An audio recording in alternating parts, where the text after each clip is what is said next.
কদিন ধরে যা বৃষ্টি হচ্ছে আর কি বলবো, বলা মানে না, 3-4 দিন ধরে কন্টিনিউ বৃষ্টি হয়েই যাচ্ছে, থামার তো নামই নেই। তো যাই হোক, দেখো আজও বৃষ্টি শুরু হয়ে গেল বেলার দিকে। একটু বৃষ্টিতে ছাতা নিয়ে বেরিয়ে পড়েছি। ফুলগুলো দেখো বৃষ্টিতে পুরো ভিজে গেছে, একদম ভিজে। যাই হোক, চলো আজকে ব্রেকফাস্ট দিয়ে শুরু করে। আজকে ব্রেকফাস্ট কি নিয়ে এসেছি বলো তো? এই যে দেখে বুঝতে পারছো, আমার তো ভীষণ ভালো লাগে, অনেকের এই যে মানে ধোকলাটা ভালো লাগে।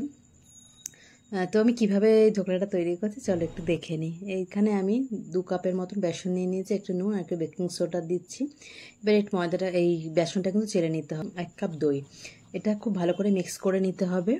আর অল্প জল দিতে হবে, ব্যাটারটা যেন খুব পাতলা না হয় আবার খুব ঘন নয়। একটু চিনি দিয়ে দিলাম আর একটু তেল দিচ্ছি, রিফাইন্ড অয়েল দিয়ে খুব ভালো করে কিন্তু এটা মিক্স করতে হবে, মানে ফেটাতে হবে যাকে বলে। মানে যত বেশি মানে ফেটানো হবে ভালো, তত ভালো হবে ধোকলাটা। এটা আদা কুচি আর একটু কাঁচা লঙ্কা কুচি দিয়ে দিলাম, এটা নাও দিতে পারো, অপশন, আমার ভালো লাগলো তাই দিল, মানে ভালো লাগে তাই দিলাম।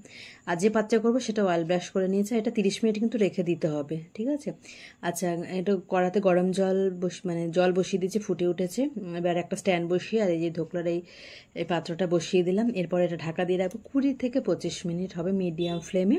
আচ্ছা, আরেকদিকে তড়কা তৈরি করে নিয়েছি। তেলের মধ্যে সর্ষে ফোড়ন দিলাম আর গোটা কাঁচা লঙ্কা কারি পাতা দিয়ে খুব ভালো করে কিন্তু এটাকে একটু নাড়াচাড়া করে নিয়ে জল দিয়ে দিলাম আর একটু চিনি দেবো আর সামান্য একটু বিট নুন দিয়েছি।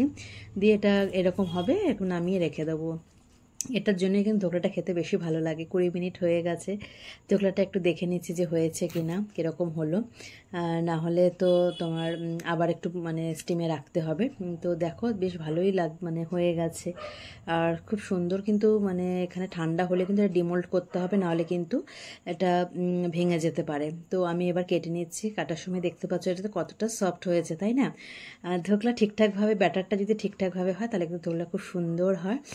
দোকানের মতো কিন্তু বাড়িতেই তৈরি করে নেওয়া যেতে পারে। আর আমি কিন্তু দোকানের ধোকলা খাই না, মানে বাড়িতেই তৈরি করি, যখনই ইচ্ছে হয় তখনই বাড়িতে তৈরি করে নিই। আর এদিকে বৃষ্টি হচ্ছে আর এদিকে নানা রকম খেতে মন চায়, তো এক একদিন কিন্তু হেলদি হেলদি ব্রেকফাস্ট। আর ওপরে যে তরকাটা করেছিলাম সেই তরকাটা ওপর থেকে দিয়ে দিলাম, এটার জন্যই ভালো লাগবে। ওপরে একটু নারকেল কোড়া দিয়ে দিচ্ছি, ধনেপাতা কুচিও দিয়ে দিতে পারো। তো এই যে আমার তৈরি হয়ে গেল আজকে ধোকলা। কেমন হয়েছে অবশ্যই জানাবে কিন্তু, আমার তো খেয়ে বেশ ভালোই লেগেছে। আর তোমার হচ্ছে এক একদিন এক এক রকম ব্রেকফাস্ট নিয়ে চলে আসি।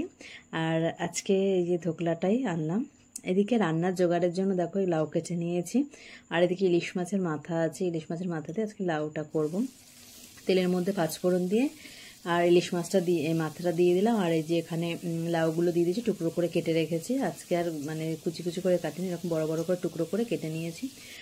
লাউটা খুব সুন্দর, তার জন্য খুব বেশি সময় লাগবে না। এটা নুন দিয়ে ঢাকা দিয়ে দেবো, খুব সুন্দরভাবে কিন্তু এই লাউয়ের তরকারিটা হয়ে যাবে। আর এটা দিয়েই কিন্তু সব ভাত খাওয়া হয়ে যাবে, এতটাই ভালো হয় খেতে।